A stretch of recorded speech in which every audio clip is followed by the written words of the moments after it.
Hello, good morning. Nandito po kami ngayon sa Lagindingan, Misamis Oriental. Dito lang po malapit sa Cagayan de Oro City. Makikita po natin na maganda po yung mga beaches dito at may masasarap na mga seafoods. Tara, puntahan natin ngayon ang Lagindingan, Misamis Oriental. At dito mga mari, makikita po natin nandito po tayo sa gilid ng dagat at pwede po kayong tumambay habang kumakain ng mga baon ninyo gaya ng ginagawa namin dito.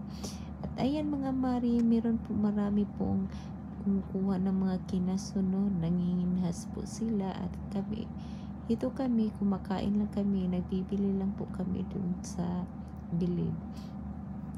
Makita na sobrang sarap, sobrang fresh po ng mga shell natin dito mga mar.